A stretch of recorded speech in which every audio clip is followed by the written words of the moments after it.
Et c'est un message à tous mes frères et à tous mes sœurs, ivoiriens et ivoiriennes. Les amis, arrêtons de dormir. Arrêtons de danser. Arrêtons de chanter. Pendant que nous faisons toutes ces choses-là, il y a des choses qui se passent derrière nous. J'en appelle vraiment aux autorités ivoiriennes de fermer ce restaurant-là. Et je pense que ça a été déjà fait. Mais il faut qu'on aille plus loin. Il faut que cette dame soit expulsée du territoire ivoirien. On ne peut plus laisser passer ce genre d'actes racistes, surtout sur notre propre terre. Où est-ce qu'on va se réfugier demain? Demain, on va se retrouver de toutes les façons. Les gens disent que la Côte d'Ivoire n'appartient plus aux Ivoiriens. Vous le savez déjà, je ne suis pas en train de vous donner un scoop. Mais ce sera grave demain. Demain, là même, on va nous chasser de nos propres terres. Et on va se retrouver errants avec des baluchons un peu partout. Trop, c'est trop. Il faut qu'on arrête de se faire marcher dessus. J'ai appris une nouvelle ce matin, une nouvelle ahurissante, une nouvelle énervante, une nouvelle clairement qui nous pousse à prendre des actions. Et si après cette vidéo, nous n'avons pas décidé que les choses changent, les amis, c'est qu'il y a un problème. Ce matin, j'ai appris que ici à Abidjan, en Côte d'Ivoire, en Afrique, il y a un restaurant qui refuse les Noirs. Vous avez bien entendu, un restaurant qui refuse les Noirs, sous prétexte que les Noirs ne sont pas assez bien pour ce restaurant-là. Vous imaginez où est-ce qu'on est? On est en 2022, les amis, en Afrique.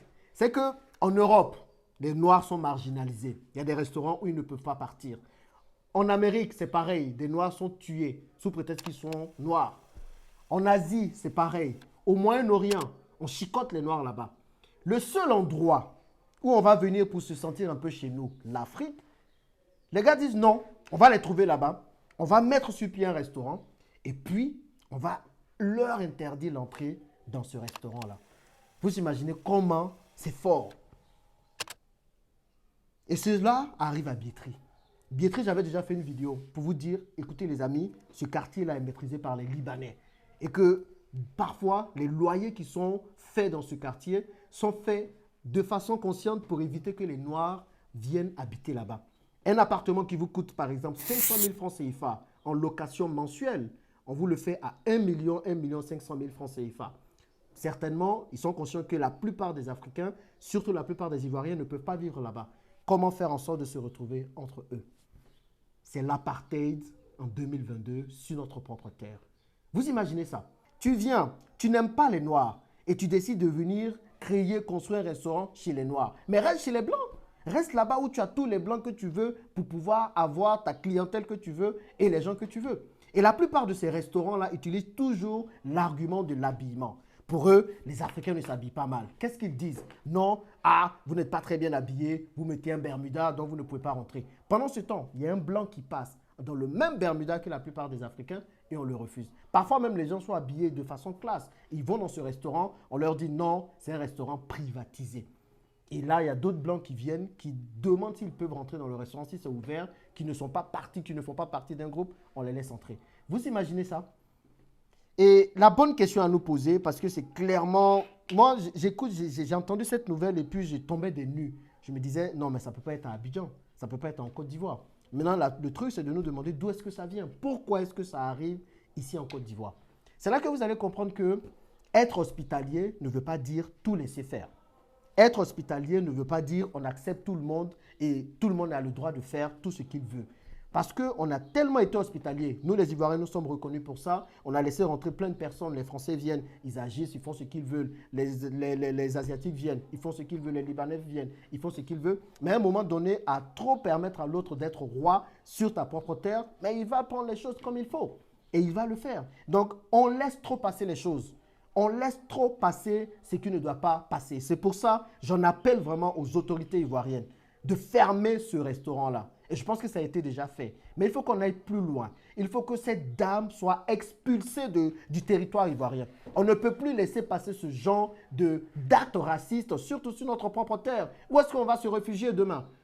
On vient ici pour nous retrouver chez nous. On est content de nous retrouver entre Noirs. Et toi, tu quittes là-bas, tu dis non, tu ne veux pas de Noirs dans ton restaurant. Sous prétexte que tu as mis une piscine et tout. Non et non et non. Cette dame doit être expulsée. Que tous ces business soient fermés. Il faut qu'on donne un message fort à toutes les autres personnes qui vont penser comme elle, qui vont vouloir agir comme elle. Tu ne peux pas venir chez les gens et puis commencer à mettre tes lois, refuser que les mêmes gens-là puissent aller manger chez toi. Quelle bonne nourriture tu fais? Et ça nous apprendra, nous aussi, les Ivoiriens. Parce que quand vous êtes dans un pays, dans une ville comme Abidjan, où toutes les rues s'appellent François Mitterrand, Valéry Giscard d'Estaing, vous avez la pâtisserie française, la pâtisserie libanaise, vous avez la pâtisserie parisienne. Et là, nous tous, on court dedans maintenant, il faut les voir. Vous avez tous les China Mall. Il y a un 5e China Mall qui a ouvert. Il y a un 5e China Mall qui a ouvert, pas loin d'Abata. Il y en a 10 qui sont en construction. Mais on va courir encore pour aller consommer là-bas. Demain, ne vous étonnez pas quand on va dire, vous ne rentrez pas dans les China Mall. Vous ne rentrez pas dans les Abidjan Mall. Vous ne rentrez pas dans tout ça. Parce que qu'est-ce que vous voulez? Ça ne nous appartient pas. Ça ne nous appartient pas. Quand je vais vous dire investissez, investissez, créez des business, vous allez venir crier.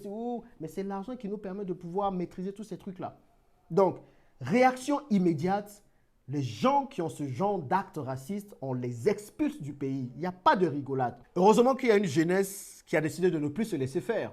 Une jeunesse ivoirienne qui a décidé de prendre les devants. Et j'étais très content quand j'ai vu sur Facebook que cette jeunesse-là avait décidé d'aller faire un sitting devant le restaurant pour qu'il soit fermé. La police a pris les devants et allait fermer le restaurant avant. Mais je pense qu'il faut qu'on envoie un message beaucoup plus fort que ça. Que cette dame soit expulsée comme je n'ai pas arrêté de le dire. Mais désormais, les amis, comprenez que l'heure est très, très grave. Vraiment, ce n'est pas juste une vidéo pour des vues et tout ça. Mais désormais, vous allez dans un restaurant, on vous ferme l'entrée au restaurant. On vous interdit de rentrer dans ce restaurant sous prétexte que vous êtes noir, que vous avez mis un Bermuda. Vous dénoncez ce restaurant-là. Quelqu'un qui n'est pas content, qui ouvre un restaurant, qui ne veut pas recevoir des noirs, il n'a pas sa place ici. À un moment donné, trop, c'est trop. Vous allez dans un centre commercial, on vous interdit l'entrée dans ce centre commercial. Vous dénoncez aussi, on va dénoncer, on va dire tous les noms. Parce que trop, c'est trop. Tu viens dans notre pays, on t'ouvre les bras, on te prend comme un roi. On dit tu peux ouvrir ton restaurant, viens, on va te mettre bien. Et toi, tu vas te lever pour nous refuser. Mais tu n'as plus ta place ici. Et on commence à dénoncer et on ne se laisse plus faire. Si vous avez besoin d'aide, on va en parler sur les réseaux sociaux. Et je suis content d'ailleurs que ce soit une abonnée qui a envoyé cette information-là. Parce qu'il ne faut plus qu'on se laisse faire. Et cette jeunesse-là va montrer maintenant comment on veut que les choses se passent. Parce qu'on ne va plus laisser les choses se passer comme les autres veulent. Mais c'est comme on veut. Parce que c'est notre terre à la fin de la journée. Si on ne fait rien, demain, on va se retrouver étrangers sur notre propre terre. Quelle terre nous allons laisser à nos enfants? Demain, nos enfants vont être là. On va leur interdire toutes les entrées dans tous les restaurants parce qu'on ne maîtrise rien. Et d'ailleurs, il faut qu'on se mette à maîtriser les choses. Il faut qu'on se mette aussi à avoir des commerces entre nous. C'est pour ça que moi, je plébiscite d'investir ou d'acheter dans le commerce détenu par les locaux. Vous voulez acheter quelque chose, vous allez d'abord chez un commerçant local. Vous voulez aller manger quelque part, allez manger dans un restaurant local. Mais ici, la mode, c'est oui, quand il y a un nouveau restaurant français qui ouvre, on court tous là-bas. Et on se plaint qu'on nous ferme la porte. Il faut qu'on puisse maîtriser notre économie désormais pour ne plus que ce genre de choses arrivent. Alors le tout, ce n'est pas juste de faire des dénonciations sur les réseaux sociaux, mais c'est d'aller au-delà et de comprendre le fond du problème. Le fond du problème, c'est que quand tu ne maîtrises pas ton économie, tout le monde peut venir faire ce qu'il veut chez toi. Et c'est exactement le cas. Quelqu'un qui ouvre ce restaurant, qui maîtrise ton économie, a le droit de dire « tu ne rentres pas ici parce que c'est moi qui maîtrise ». Maîtrisons nos terres, achetons nos terres. On a arrêté de le faire. Il faut qu'on puisse acheter davantage nos terres. Il faut qu'on puisse investir dans tous les pans de l'économie. Parce qu'à un moment donné, c'est ça qui nous permettra de pouvoir maîtriser notre économie. On n'a aucun protectionnisme économique. Et ça, c'est dangereux pour nous. Et c'est un message à tous mes frères et à tous mes sœurs, ivoiriens et ivoiriennes. Les amis, arrêtons de dormir. Arrêtons de danser. Arrêtons de chanter. Pendant que nous faisons toutes ces choses-là, il y a des choses qui se passent derrière nous. Demain, on va se retrouver. De toutes les façons, les gens disent que la Côte d'Ivoire n'appartient plus aux Ivoiriens. Vous le savez déjà, je ne suis pas en train de vous donner un scoop. Mais ce sera grave demain. Demain, là même, on va nous chasser de nos propres terres. Et on va se retrouver errants avec des baluchons un peu partout. L'heure est très grave.